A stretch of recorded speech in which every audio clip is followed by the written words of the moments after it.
It's 10 o'clock p.m. on the cold night of February 10th, 1983. Third Mate Eugene Kelly of the SS Marine Electric is at the port in Norfolk, Virginia, preparing to ship out on a short run to Somerset, Massachusetts. The grime of black coal is everywhere among the gloomy railway tracks. Coal dust swirls in the air, covering everything it touches. Standing amongst the train tracks, Kelly looks up at the ancient and deteriorating ship. What a rust bucket, he thinks to himself. He is scheduled to join the Energy Independence next year, Marine Transport Line's new state-of-the-art ship. But for now, the Marine Electric is his ride, and he heads up to the bridge to help prepare the ship for departure. Chief Mate Bob Cusick is busy supervising the loading of the ship, according to his plan. Coal lumbers along a belt from the rail cars before being deposited into one of the ship's 5 cargo holds, while Cusick carefully monitors the ship's balance. He orders slight adjustments to the ballast tanks as needed to keep the ship stable. At about 10 o'clock p.m., the loading of 24,800 tons of coal is complete, and the hatch covers are dogged, or latched down tight, by the deck crew. Usually only a few dogs in each corner and on each side of the hatches were required, but with the bad weather in the forecast, Cusick orders all of the dogs to be used, because he knows only about half of them are in usable condition. He has been keeping detailed notes of the problems with the ship and reporting them, but to no avail. Repairs have been sparse and inadequate. The ship is scheduled to depart at midnight, and the crew is expected to report no later than 11 o'clock p.m. Already on the bridge is the relief captain, Philip Corll. Corll has decades of experience, having served in World War II, and later moving to Las Vegas when peacetime jobs became sparse. When work at the casinos dried up, he signed on with Marine Transport Lines. He is a physically small man, only 5'3" and 120 pounds. But his size is no measure of his knowledge and abilities. His wife Alice was supposed to make the round-trip voyage from Massachusetts with him, but Corll convinced her to relax and stay in Boston and enjoy some sightseeing. He'd be back in a couple of days after all. Gene Kelly had never met Philip Corll, but the two officers get to know each other as they check over the communications and navigation equipment. Corll asks Kelly if everyone was on board. "Not yet," Kelly says. "I haven't seen Stevie Browning." Kelly had taken Browning's watch earlier so the 33-year-old engineer could visit with his family. Nevertheless, at 11:45 p.m. on February 10th, the Marine Electric departs from the docks of Norfolk. Under the guidance of a harbor pilot, the Marine Electric exits the harbor and makes the turn east toward the mouth of Chesapeake Bay. The weather worsens as they exit the port. A storm is coming from the west, and gale-force winds are expected. The winds pick up, and waves are as high as 15 feet. Kelly watches from the bridge as the pilot boat pulls up alongside to wait for the pilot to descend the ladder. It's impossible, he thought, in this weather. He can't make the jump in these waves. Kelly listens as the pilot debates with himself whether he should stay on board and take a train back to Norfolk. Finally, he announces, "I'm getting off," and he descends the ladder. He waits for the perfect moment, times his jump just right, and makes it safely on board the pilot boat. Strangely, Kelly notices, the boat didn't turn and head back, but instead is still alongside the ship. A few moments later, a head pops up above the railing. It was Stevie Browning. "Glad you could join us, Stevie," Kelly jokes. Browning gives him a good-natured reply and heads to his station, deep in the engine room. His commitment to his crewmates brought him on board, but as fate would have it, this would have been the right voyage to miss. The SS Marine Electric, the wreck that changed the Coast Guard, today on Shipwrecks and Sea Dogs.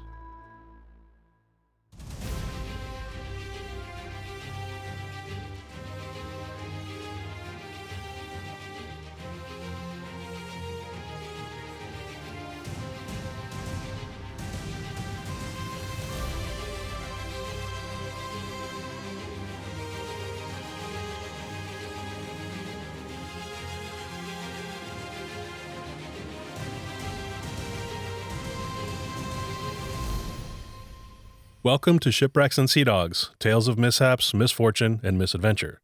I'm your host, Rich Napolitano. During World War II, the United States required a tremendous amount of ships, including warships, cargo ships, troop carriers, supply ships, hospital ships, and a host of auxiliary vessels. Close to 9,000 warships were built between 1939 and 1945, along with thousands more support ships. In order to build this many ships, they had to be designed to be built quickly, efficiently, and cheaply. Another class of ships that were mass-produced were the T2 class oil tankers. Like the Liberty ships, they were welded instead of riveted, and they used readily available, lower quality and cheaper steel. At first, these ships took an average of 243 days to build, but by the end of the war, that average had dropped to just 40 days. The Marine Electric began its career as a T2 class oil tanker named the SS Musgrove Mills. She was 523 feet long and 10,500 gross registered tons. Built for the United States Maritime Commission, she supported the war effort and subsequent support operations until 1947, when she was sold to the Gulf Oil Corporation and renamed to the SS Gulf Mills. In 1961, she was sold again to Marine Transport Lines, or MTL, and renamed to SS Marine Electric. A new 387-foot midsection was built for the Marine Electric at the Berner Vulcan Yard in Bremen, Germany, and designed to carry grain and ore. The new section was then towed to the Bethlehem Steel Company shipbuilding yard in East Boston. The Marine Electric's bow and stern sections were then added to the newly built cargo holds. The old deckhouse was added to the superstructure at the stern. This process, called jumboizing, lengthened the Marine Electric to 605 feet with 5 cargo holds. Each cargo hold was covered by a MacGregor single-pull hatch cover. These hatch covers were designed to be pulled by a motorized winch using chains and then folded together and stowed behind the holds during loading and unloading. Made of interlocking steel panels, a single hatch cover can weigh 100 tons or more and are weatherized to prevent corrosion and to withstand the pounding of waves crashing over the deck. Sealing the hatch covers is a critical step to prevent water from entering the cargo holds. Great care must be taken to ensure each hatch is in good condition and has a watertight seal. Water inside a cargo hold can not only damage or destroy the cargo, but potentially cause the ship to lose buoyancy, become unstable, capsize, or even sink. Hatch covers must also be secured in place or dogged with latching mechanisms. Cross-joint wedges form a watertight seal between the panels. If any part of this process fails, it could spell disaster for a ship. Work on the Marine Electric was completed by November of 1962, and she began service as a bulk carrier for MTL. For the next 21 years, the ship transported goods up and down the eastern coast of the United States, with regular coal runs from Norfolk, Virginia, and Somerset, Massachusetts, with occasional transatlantic trips. More and more every year, she showed signs of her age. Chief mate of the Marine Electric was Robert Cusick, who grew up in Boston, where he was a member of the Sea Scouts as a young boy. In 1941, Cusick joined the war effort as a merchant seaman, narrowly missing serving on several ships that were sunk by German U-boats. At the end of the war, Cusick was a merchant marine officer and earned his master's license, but preferred to serve as chief mate rather than captain. He enjoyed getting to know the crew and working with them directly. Bob, as his shipmates called him, was well-liked and respected and always knew how to keep his crew calm and motivated. He was kind, funny, and a father figure to most, but more importantly, his crew trusted his experience and his knowledge. In the years leading up to 1983, the Marine Electric had been experiencing a number of problems. Rust, corrosion, and structural damage were commonplace, and well known among the crew. The officers had joked about the poor condition of the ship for years, saying it would soon be cut into razor blades, a seaman's way of saying a ship will be scrapped. Third mate Eugene Kelly refused to walk on the hatches while inspecting them, out of fear of falling through. When the Marine Electric made a run to deliver grain to Israel, second mate Clayton Babineau chose not to go, believing the ship to be unsafe for such a voyage. Bob Cusick also passed on transatlantic runs, preferring to stick to the busy shipping lanes of coastal runs, saying, "If something happened, I always figured the Coast Guard would come out and get me." The Jones Act, also known as Section 27 of the Merchant Marine Act of 1920, is a U.S. federal law that regulates shipping in U.S. coastal waters and between domestic ports. The law requires that goods transported by water between U.S. ports be carried on ships that are built, owned, and crewed by American citizens and be registered in the United States. The law was intended to protect the U.S. economy and bolster the merchant marine service, but many believe it has had unintended negative impacts. These include higher shipping costs and lower demand, resulting in fewer jobs and ultimately cost-cutting measures by the owners. Over time, this has produced a large fleet of what are often referred to as rust buckets.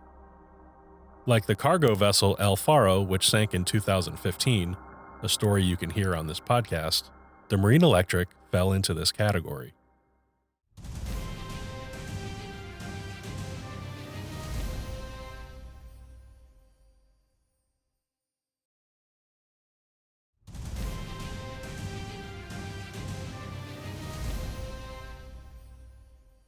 The Marine Electric was scheduled to go to the shipyard for badly needed maintenance and repairs in 1982. However, MTL had plans to replace the aging ship with a brand new state-of-the-art ship named the Energy Independence the following year. They did not want to pour a large amount of money into a ship that would soon be scrapped. The company asked for and received an extension for the repairs, and the Marine Electric continued on as is. In the words of third mate Gene Kelly, it was a gamble. On the Marine Electric's second-to-last voyage, Cusick and Kelly discovered a hole in the ship's hull and figured it had been caused by a bulldozer while being unloaded. They reported the damage to the ship's permanent master, Captain James K. Farnham, but it was not subsequently reported to the American Board of Shipping or the United States Coast Guard as regulations required. Cusick repaired the hole as best he could, using the bottom of a metal coffee can and a cement-filled box, which was secured by timber.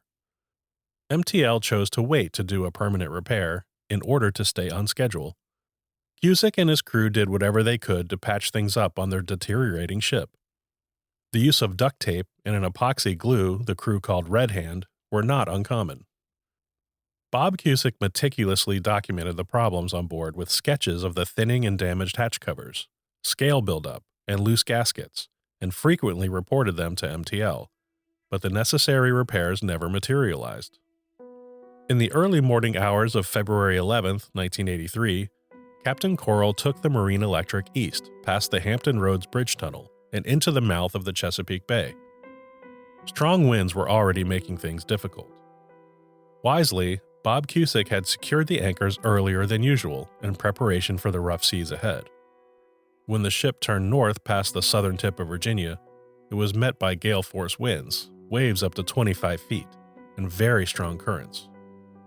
Third mate Gene Kelly recalled, "The wind was really howling. She had already cranked up to at least 40 to 45 miles an hour. It was really bad, and I went out just to feel the magnitude of the weather. No other reason. I didn't have ships on the radar that I was looking for. I wasn't looking to make a weather report. I just wanted to feel the magnitude of the weather. Quickly, I realized there was no place to stand out there." Progress was slow, starting at 10 knots in the rough conditions. By 7 a.m., the vessel was pitching in the rough seas and continuing to struggle to make headway. By 9 a.m., Captain Coral reduced the vessel's speed to 8 knots. One of Kelly's responsibilities was to record the weather every 4 hours. On his 8 a.m. to noon watch on February 11th, he recorded force 10 winds of 50 to 60 miles per hour, very rough seas of 25 to 30 feet, and occasional rogue waves up to 40 feet. With each wave, the ship's bow rose high into the air and then came crashing down. Water smashed over the bow and washed across the foredeck. Such an occurrence is called green water by sailors, and the Marine Electric shuddered at times, an unsettling sound. The cargo hatches were being tested, but so far were holding. Rough weather and high seas are common for merchant sailors. When not on duty during their 2 daily 4-hour shifts, the men chatted, drank coffee, or slept to pass the time. Bob Cusick bought a little cassette tape player to listen to music. One of his favorites was Canadian folk singer Stan Rogers. whom he had just recently become familiar with while listening to a cover band. Rogers was popular for his ballads about the hardships, grief, and sorrow of life on the sea. At 3 p.m. on February 11th, MTL received a message from the Marine Electric that the ship was hove to, or in other words, intentionally drifting. This tactic is often used in bad weather in order to drift, ideally forward, as the ship is positioned and steered. This was the last communication MTL received from the Marine Electric. At approximately 4:00 p.m., the Marine Electric heard radio transmissions between the United States Coast Guard and the fishing vessel Theodora. The 65-foot vessel left Cape May, New Jersey the day before. She was in trouble, lost, and taking on water. Just a few minutes later, the Coast Guard contacted the Marine Electric. Gene Kelly recalls, "They called us and asked if we could turn and go stand by the Theodora. If they did sink, we go into some sort of rescue attempt. There is the law of the ocean. You don't leave anyone in peril." Captain Coral masterfully turned his ship around 180 degrees in 25 to 30-foot seas and 55-mile-per-hour winds. This was no easy feat, and a dangerous maneuver, as it put the ship sideways between the huge troughs of waves. The ship moaned and groaned as it fought through the pounding waves and current into shallower water. At 4:30 p.m., the Marine Electric spotted the Theodora, pulling close to the foundering vessel while still remaining at a safe distance. Coral notified the Coast Guard of his position and that the Marine Electric was assisting. He skillfully positioned his ship like a wall to block the worst of the waves from battering the Theodora. A Coast Guard helicopter from Elizabeth City, North Carolina arrived at 4:50 p.m. and dropped pumps to the Theodora to be used until the Coast Guard cutter Point Highland could arrive from Chincoteague, Virginia. At 5:32 p.m., the helicopter departed and reported that the Theodora was no longer taking on water, but requested the Marine Electric to continue to stand by the Theodora until the cutter could arrive. At 6:18 p.m., the Point Highland issued a transmission, estimating their arrival at 8:30 p.m. A few minutes later, Captain Coral contacted the Coast Guard, reporting, "I'm taking an awful beating out here, and will be in trouble myself pretty soon. I don't know how long I can heave to on this course. I'm rolling, taking green water over my starboard side, all the way across my deck." Theodora reported the pumps were working, and she should be able to hold out. The Coast Guard relieved the Marine Electric from her standby duty. As the ship pulled away, Captain Jennings Hayward of the Theodora radioed, "I thank you very much, old dog, and I really appreciate what you did. Thank you very much, and good luck to you." The Theodora went on to rendezvous with the Point Highland and made it safely to Chincoteague. Captain Coral then turned his ship, again 180 degrees, into the towering seas and returned to its course heading for Brayton Point in Somerset, Massachusetts. Third Mate Eugene Kelly had the 8 p.m. to midnight watch and was in command of the bridge. Captain Coral was asleep on the settee in the chart room, just behind the bridge, and asked to be awoken every half hour. Bob Cusick was off duty and asleep in his cabin. The men on board were quiet now that the excitement of the Theodora rescue was over. The Marine Electric was plowing through the intense waves as the weather worsened, and Kelly watched as water crashed down over the bow and washed across the hatches. At midnight, fellow third mate Richard Roberts took over the bridge. Before retiring to his cabin, Kelly told Roberts that all was normal. The lookout, who able seaman Paul Dewey replaced, told him there was nothing out there. At approximately 1 a.m. of February 12th, Roberts and Dewey sensed something was amiss. The ship seemed sluggish, at least more sluggish than usual in these seas. The bow didn't appear to be rising with the waves as it had been. Others on the ship noticed something was different as well. When Dewey left the bridge to get a cup of coffee, an engineer stopped to ask him if the ship was down by the head. In other words, the bow was too low. At this time, it was more of a curiosity than a concern. At 2 a.m., Captain Coral was awake and on the bridge. He too saw the bow of his ship pointing lower into the waves. Green water was washing over the bow and deck as far as hatch number 2. At 2:30 a.m., Coral slipped out of the bridge to wake Bob Cusick. Cusick recalls the moment. "The captain came to my room. He said to me, 'Come up on the bridge, mate. I believe that we're in trouble. I think she's going, settling by the head. This may be my imagination with the way the seas are running. I can't tell.' I went up, took one look, and I ran down to get the chief engineer. The two of us went right back up to the bridge, took one look, and it was apparent that she was. The seas were staying up there. The bow was not lifting up properly."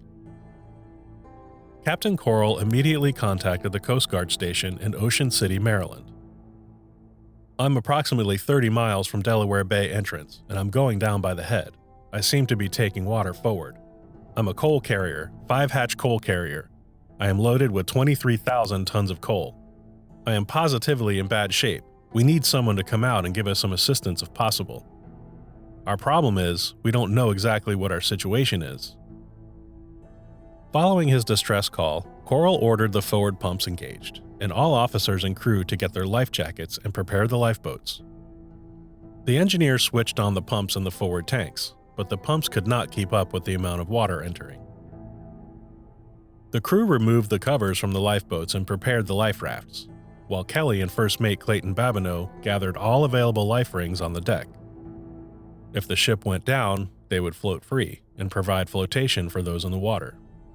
At 2:55 a.m., Coral radioed the Coast Guard again with his position and a speed of just 1.5 knots and announced that lifeboats were being prepped.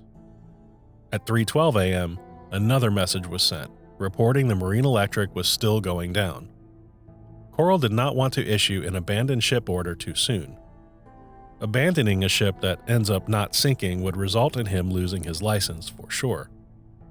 Coral asked the Coast Guard for a helicopter to illuminate the ship and help determine the seriousness of the situation. A helicopter was dispatched, as well as the Point Highland, but it would take time for them to arrive, time that Coral didn't have. But for the moment, he would hold his order to abandon ship and hope for the best.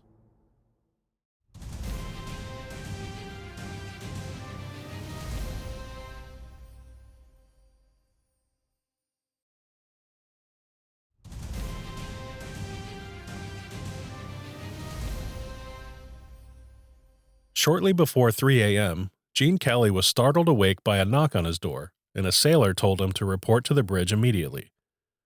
When Kelly's feet hit the floor, he knew something was not right. He could tell the pitch of the ship was off just by standing on the floor of his cabin. He splashed some water on his face and ran to the bridge. He peered out at the bow, but having just woken up, he was shaking off night blindness. He heard Chief Mate Cusick and Chief Engineer Powers shout, "The number 1 hatch caved in." When Kelly regained his vision, he was horrified to see 6 to 7 feet of water over the bow of the ship. The old vessel was still using World War II-era hand-crank radios, which were no longer working, and so handheld radios were being used to communicate. Chief Engineer Richard Powers broke through frantically on the radio, shouting that the pumps were engaged and engines were running. But the ship was now listing to starboard, and Powers asked if he could shift ballast to port. Coral replied, "Keep pumping." At 4:08 a.m., the ship had an 8-degree list to starboard and was rolling to 20 degrees. Coral ordered the port ballast tanks flooded in an attempt to correct the list. Bob Cusick left the bridge to join the men with the lifeboats. The list to starboard made the port side lifeboat completely unusable, and Cusick had joined the men in getting the starboard boat lowered. Coral messaged the Coast Guard again. "I think I'm going to lose my ship here. We are starting to take a real bad list to starboard." Chief Engineer Powers then ordered the engines to be shut down. Just minutes later, the radio operator reported contact from 2 commercial vessels. They were coming, but were still hours away, far too late as the ship was sinking at an accelerated rate. The captain attempted a course change to the west in an attempt to ground the ship in shallow water, but with the bow underwater, the ship would not respond. Coral ordered the helmsman to leave his station and report to the lifeboat. Radioman Albion Lane who was called Sparks, tapped out the SOS distress call including the ship's position on the 500 kHz emergency frequency one last time. Decoded, it read, "This is the last broadcast from this station. Forever. Out." Lane signed off and joined the other men at the starboard lifeboat. On the bridge, First Engineer Michael Price's voice crackled out on the radio. "Do you want the engine room pumps tied down?" Philip Corll was shocked to hear that anyone was still in the engine room. He shouted his reply, "Stop the engine! Get out of there now!"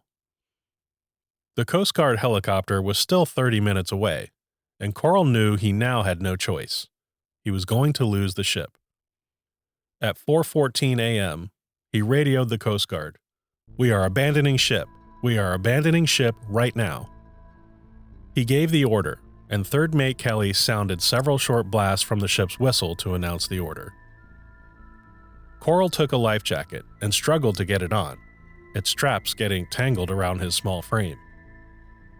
The captain then darted out of the bridge to the outside stairs and into the maelstrom. Kelly headed down the safer inside stairwell, but slipped and tumbled to the bottom, causing him intense pain. He later recalled thinking he had broken his back. He joined the men at the starboard lifeboat, but it was hanging too far away from the ship due to the list, making it extremely difficult to board. These were the original lifeboats from the T2 tanker days of World War II, and required 2 men to lower them. Nearby, Chief Mate Bob Cusick monitored the progress when First Mate Clayton Babineau asked, "Mate, are we going to make it okay, do you think?" Cusick replied, "Absolutely. The Coast Guard's going to come out and get us." He looked at Charlie Johnson, the bosun, and asked, "Hey Charlie, we're going to make it, right?" But Johnson had the look of a man who knew better. "No, we're not going to make it. We're not going to make it at all." Gene Kelly, seeing the life rings stacked on the deck, began hurling them into the water, believing they would all surely need them in a matter of moments. Some of them were equipped with an EPIRB device, a radio beacon, and he switched them on. As the men struggled with the lifeboat, sailor Norman Savigny was attempting to secure the drain plug. Savigny jumped out and told Kelly it was too rusted. Kelly then ordered him to go to the engine room and get channel locks, and Savigny did not hesitate. Afterwards, Kelly wondered why he sent this man below as the ship was sinking, and whether Savigny would ever return. But he did return, with channel locks in hand, and he secured the drain plug. Able seaman Paul Dewey attempted to pull the lifeboat in closer so the men could get into it. Just at that moment, as he was off balance, the ship suddenly rolled harshly, and Dewey fell into the freezing black water below. As the ship rolled, he was pushed far underwater, but was able to fight his way back to the surface. He looked up and saw the Marine Electric had rolled 60 degrees and was going down. Floating on his back, he kicked desperately and got himself away from the ship. Gene Kelly climbed a railing to get as high as possible. He stood on it, recalling, "As I went into the water, I looked up and saw Captain Corll on his deck, climbing over the railing, trying to get into the water. This is the last time I saw the captain. I was not in the water with him. The water was so cold, it was like I was in a vice, squeezing the breath out of me." Gasping for breath, he inhaled and swallowed thick, black oil that was now everywhere around him. He was disoriented, shocked, and struggling to breathe. As he looked up to get his bearings, he could see the ship's stack rolling his way, directly at him. He would be crushed if he didn't do something quickly. Out of nowhere, he felt a strong hand grab him from behind and pull him away from the falling wreckage. When he turned to see who had grabbed him, he saw no one. He had been saved, but who it was would remain a mystery. Kelly swam away from the wreck and grabbed onto one of the life rings he had previously thrown into the water. The final, sudden rolling of the ship dumped everyone else on the deck into the water. Terrible sounds of screeching and groaning metal, equipment crashing, and men screaming rang out into the cold night. The lifeboat was slammed into the water, and along with the rolling ship, the deck house came crashing down on top of them, and pushed the men further underwater. The shock of the icy water made it seem like an eternity. But the ex-Navy man held his breath, got his bearings, and found a railing to climb to the surface. He floated on his back and kicked hard away from the ship, trying to control his breathing. After several minutes, he found an oar in the water and held onto it tightly. In the distance, he could see strobe lights of light jackets as he bobbed up to the high peaks of the waves. He was in trouble, but alive. After 15 minutes of kicking, Paul Dewey felt his hand on a line in the water. Miraculously, he had found an uninflated life raft, still in its canister. Dewey propped his feet on the canister and pulled hard on the line, inflating it. Freezing, numb, and weak, he struggled for 20 minutes to get himself into the raft, but finally he succeeded. Several other men reached the raft, including the second mate, but sadly they were too weak to get in, and so simply held on to its side. One by one, the men fell away as hypothermia took them. Dewey, wet and freezing, huddled himself on the raft and hoped the Coast Guard could find him. Gene Kelly held onto his life ring, supported by his life jacket. Richard Roberts, Richard Powers, Albion Lane, and an unknown seaman had joined them, and the men tried to keep each other awake. They hoped to hang on until daybreak, but that was still several hours away. When a pallet from the ship drifted by, they grabbed onto it and attached it to their life ring. It wasn't much, but they had a little more room for all of them to hang on. Hypothermia had gripped Richie Roberts already, and he had begun removing his clothes. Soon, Roberts was white and pale, and the others knew he was gone, and the men let him loose from the life ring. Richard Powers shined his light into the sky, hoping to be spotted by a helicopter or plane. When his light dropped by his side, Kelly gave Powers a little slap, but there was no response, as Powers had succumbed to the cold as well. Kelly took the light and continued to shine it up into the sky. He and Lane kept talking to each other, encouraging each other, just to hang on a little more. Paul Dewey was still huddled in his raft, alone and shivering. At 5:20 a.m., Coast Guard helicopter CG-1434 arrived on scene. The crew were expecting to see lifeboats on the water, as the last transmission indicated the crew were abandoning ship. As they approached the coordinates, they saw little specks of strobe lights scattered over a wide area. Chief of Search and Rescue, Captain Blaskett, testified. That was the first indication we had from anyone that survivors were not actually in the boats. As soon as the aircraft arrived on scene, we knew right away that this was not the case. The pilot first took the helicopter to a light only to find an empty life raft. He then spotted another light, hovered over it, and found a life raft with somebody in it, shining a light. It was Paul Dewey. A basket was dropped down to him, but it was a struggle just to move. He had no feeling left in his extremities, but somehow he managed to fall into the basket, and he was hauled up. After bringing Dewey on board, the pilot continued to search, picking out another speck of light, then another. Bob Cusick had managed to find a partially submerged lifeboat and hauled himself in. The waves crashed over him, and the icy wind chilled him to the bone. The best he could do was curl himself up tight and do his best to shield himself from the cold.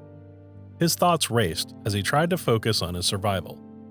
Just keep breathing.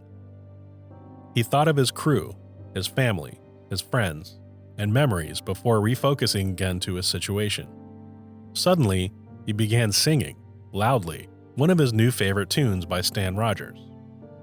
He repeated the refrain, rise again," shouting louder and louder.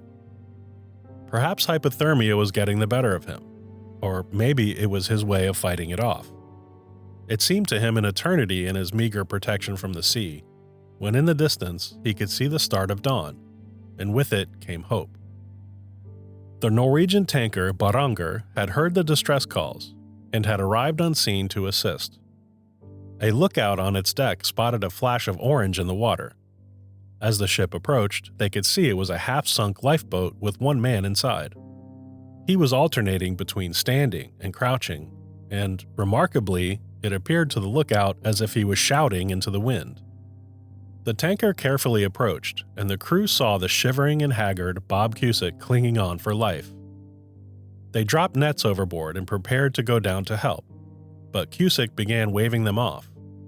He knew how dangerous it would be for the tanker to get close. The chances of his swamped lifeboat being smashed and broken against the hull of the ship were very high. Understanding the situation, the tanker's captain backed his ship away. If rescue was to come for Bob Cusick, it would not be from a ship. The U.S. Coast Guard did not yet have a rescue swimmer program at this time, and relied on the Navy for such assistance. At 6:05 a.m., a Navy helicopter arrived on scene, carrying rescue swimmer Jim McCann. After a debate between the Navy and Coast Guard crews about whether it was too dangerous to drop McCann, it was decided he would go, and down he went. McCann was well trained, having been in cold water plenty of times. As he plunged into the rough seas below, the cold gripped him like nothing he had experienced before.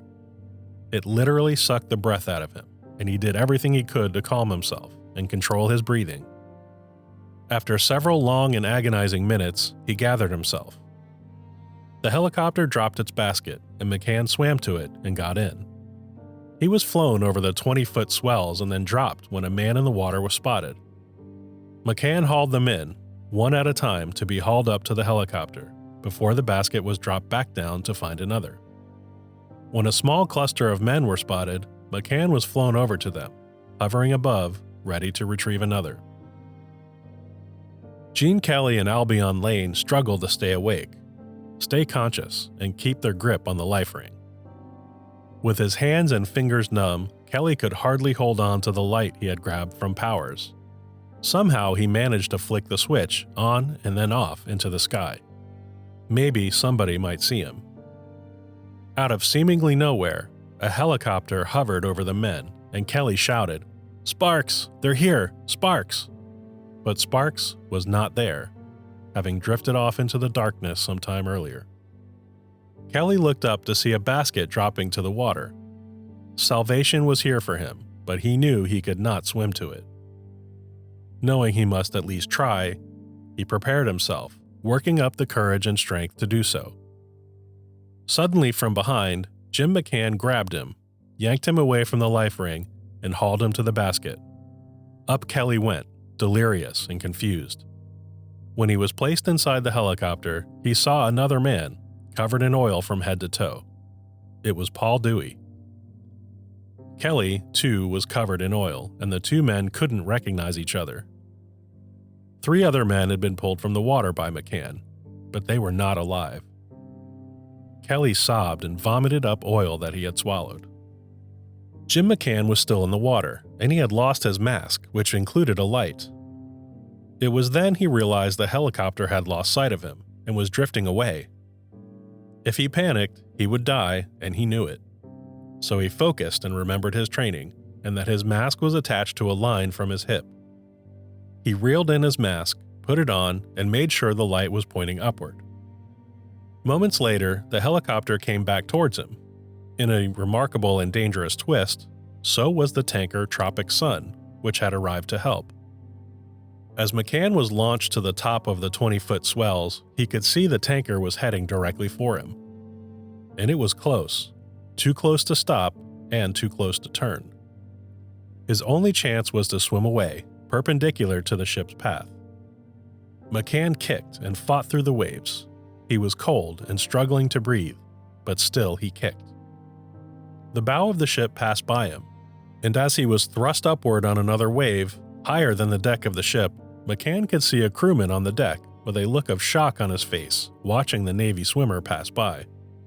McCann had dodged being struck by the ship, but if he didn't keep swimming, the propeller would suck him in.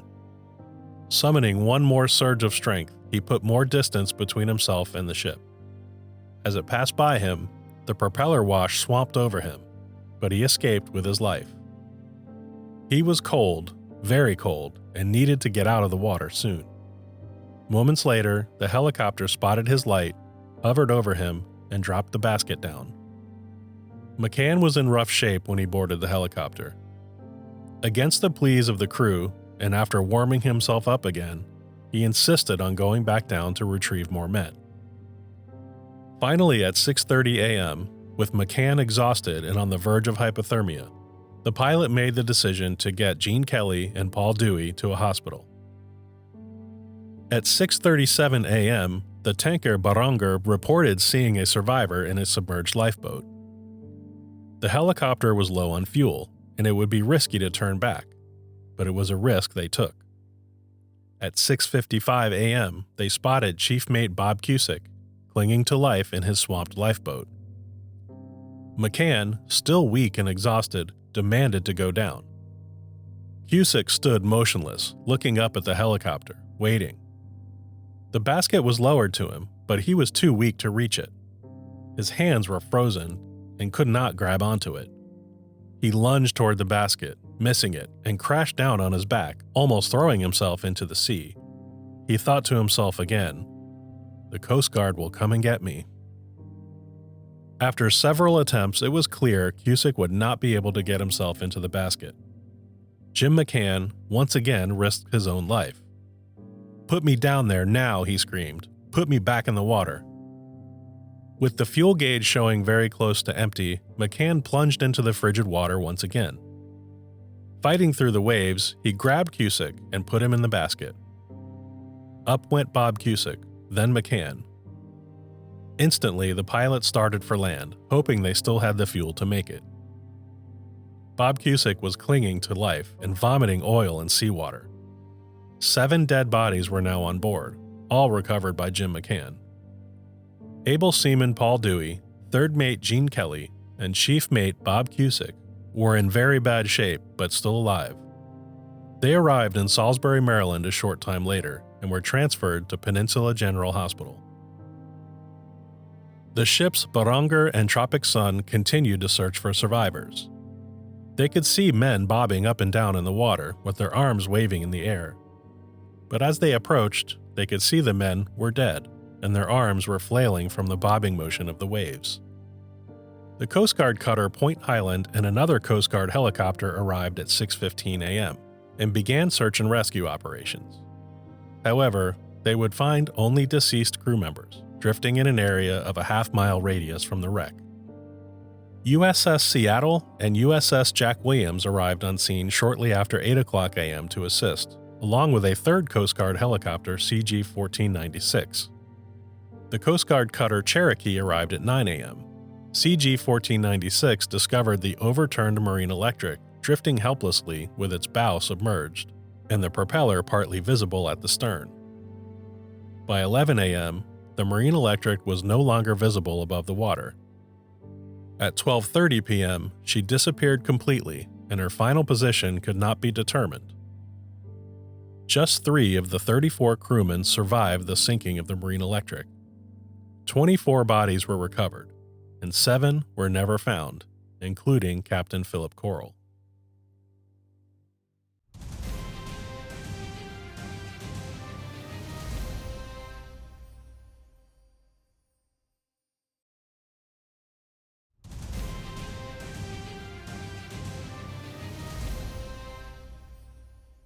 The U.S. Coast Guard's inquiry into the sinking began just a few days later, on February 16, 1983, headed by Captain Dominic Calicchio. Marine Transport Lines was intent on proving the officers and crew were negligent and had run the ship aground while providing assistance to the Theodora. Examinations of the data showing the course and positions of the Marine Electric proved she had never entered water shallow enough to be grounded. Further underwater examination also showed no evidence of hull damage consistent with being grounded. What became abundantly clear to the Board of Inquiry was the poor condition of the ship and improper maintenance by MTL. The cause of the sinking was officially stated as being due to progressive flooding of the vessel's forward spaces, but it is not known for certain what caused the flooding. The board examined maintenance records and interviewed surviving crew and others that were familiar with the ship. In their report, they wrote, "Based upon records of the manufacturer's surveys, reports, and testimony by the ship's officers and the owner's repair records, The hatch covers had not been weathertight since the 1981 Jacksonville overhaul. The hatch covers were wasted, holed, deteriorated, epoxy patched, deflected, weakened, and missing securing devices and cross-joint wedges. In addition, the main deck plating was wasted between the hatches and was repaired improperly at times with epoxy patches. The hatch covers were not considered to have been fit or satisfactory for their intended use from 1981 to the time of the casualty. Therefore, the vessel was in violation of its certificate of inspection. The evidence showed a long-standing policy of MTL of subpar repairs, ignoring repairs, or in some cases even falsifying inspections. The descriptions in the report match the sketches and detailed notes reported by Chief Mate Bob Cusick prior to the sinking. MTL attempted to blame the crew for failing to secure the hatches, but Cusick's testimony successfully countered their claims. McGregor, the manufacturer of the Marine Electric hatch covers, had even warned MTL that the poor condition of these hatch covers posed a safety threat to the crew. Philadelphia Inquirer reporter Robert Frump investigated the incident on his own and subsequently wrote the book Until the Sea Shall Free Them. Of Bob Cusick, Frump said, "Bob Cusick was a brave and humble everyman hero who spoke up at a time when he easily could have remained silent. His testimony was crucial to ending a bad system that had sent dozens of old and unsafe ships out to sea and seamen to their deaths." Civil suits were lodged against MTL by the 3 survivors and families of the victims. A total of $15 million has been reported to have been paid out in total, although details have been difficult to confirm. Able seaman Paul Dewey received $100,000, and the family of Clayton Babineau received in excess of $500,000. Families of the younger sailors are said to have received approximately $1 million each. Bob Cusick received $50,000 from MTL. He and his wife Bee moved to New Hampshire, where he sold real estate for a time. Bob Cusick passed away in 2013 at the age of 90. Third Mate Gene Kelly was urged by the union and his attorney to stay on shore, claim injuries, and get a higher payout. But that was not the way for Gene Kelly. He received a settlement of $75,000 and signed on with MTL's new ship, Energy Independence. While at sea, he often passed the buoy marking the location of the Marine Electric. Memories always came flooding back. He later became principal of a vocational technical high school, and then bought a 34-foot boat and operated sport fishing charters out of Cape Cod. Every February 12th, he and his children visit the memorial to the Marine Electric at the Merchant Marine Academy in Bourne, Massachusetts. An additional memorial was erected at Waterman's Park at Chincoteague, Virginia. The reputation of marine transport lines plummeted as a result of the sinking and subsequent criminal charges and civil lawsuit judgments. John Babineau, son of Clayton Babineau, who also worked for MTL, said, "MTL is a junk ship operation, always has been, always will be." MTL reorganized into a private company, then back to a public corporation, before finally being acquired by shipping giant Crowley Maritime in 2020. In addition to the faults of MTL, significant damning conclusions were drawn regarding the quality of Coast Guard inspections in the years leading up to the sinking. Specifically, the report stated that inspectors should have noted the deteriorating condition of the hatch covers in 1981 and 1982, and ordered corrective actions to be taken.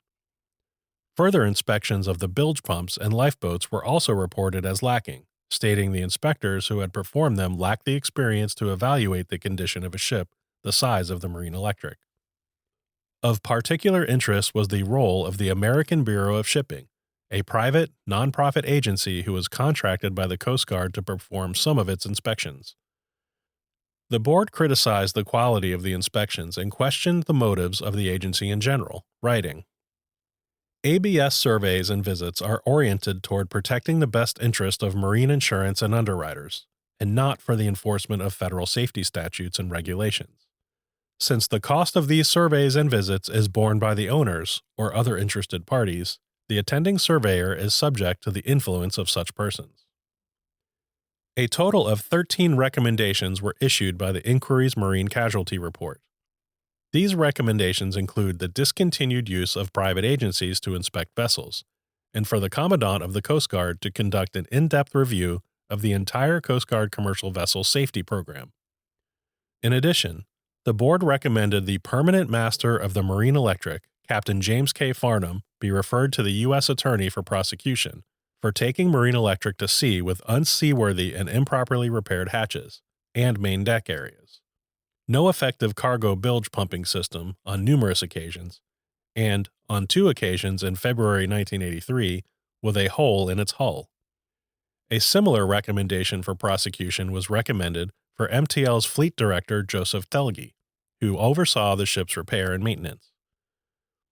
The National Transportation Safety Board investigated the sinking as well, concluding the loss of the Marine Electric was due to an undetermined structural failure. Because this conclusion differed from that of the Coast Guard, the U.S. Attorney chose not to pursue indictments against Farnham and Telge. Marine Transport Lines agreed to a plea bargain and was only charged with 1 criminal violation for not reporting outstanding ship defects to the Coast Guard, as required by law. They were fined $10,000, the maximum penalty at the time. Captain Dominic Colicchio strongly believed the Coast Guard safety protocols needed an overhaul. The Marine Board and the Coast Guard both resisted his efforts to instigate changes to safety protocols, prompting Colicchio to threaten to go to the media with the findings of the investigation. After 2 years of posturing, finally several reforms were instituted that vastly changed the Coast Guard's procedures. These reforms included new protocols for hatch cover inspections, enhanced requirements for enclosed lifeboats and their launching systems, cold water survival suits for all crew members, and flood alarms to be installed in unmanned spaces on vessels. Higher standards for inspection were also added for vessels of 20 years of age or more, which directly resulted in more than 70 World War II-era ships to be scrapped. Dominic Colicchio's insistence for reforms ended his career with the Coast Guard. When he learned of the scrapping of the 70 unsafe ships as a result of his work, he became teary-eyed and replied, "If we did that, then it wasn't a failure. We did get something done, and that makes me very, very pleased." Navy rescue swimmer Jim McCann was awarded the U.S. Navy and Marine Corps Medal for Heroism for risking his own life. The rescue operations related to the Marine Electric proved the value of rescue swimmers, and the U.S. Coast Guard established its own rescue swimmer program in 1984. A rigorous training program was put in place, and the first U.S. Coast Guard rescue swimmers were deployed in March of 1985 at the Elizabeth City Air Station in North Carolina. 2 months later, they saved the first life in U.S. Coast Guard rescue swimmer history. The wreck of the Marine Electric is 30 miles off the coast of Chincoteague Island, Virginia, lying in 2 sections among scattered debris in about 125 feet of water. The wreckage can be visited by experienced deep-sea divers, and commercial fishermen and recreational anglers can often be found fishing there. That's going to do it for the tragic story of the SS Marine Electric, the wreck that changed the Coast Guard. Thank you so much for listening. You can find show notes, photographs, and sources related to this episode at shipwrecksandseadogs.com. If you'd like to hear more about Coast Guard rescue swimmers, I invite you to listen to my episode featuring retired U.S. Coast Guard rescue swimmer PJ Ornott. PJ provides incredible insight into what it takes to be part of this program, including some hair-raising and tragic stories from his career. You can find the episode in the Shipwrecks and Sea Dogs feed, episode 43, wherever you get your podcasts. Shipwrecks and Sea Dogs is written, edited, and produced by me, Rich Napolitano. If you enjoy the podcast, and I'm guessing you do, you can support the show with a small donation at buymeacoffee.com/shipwreckspod. You can also subscribe to Into History. Get ad-free access to some of the best history podcasts available, including this one, at intohistory.com/shipwreckspod. Original theme music is by Sean Siegfried, and you can find him at seansiegfried.com. Please join me again in 2 weeks, but until then, don't forget to wear your life jackets.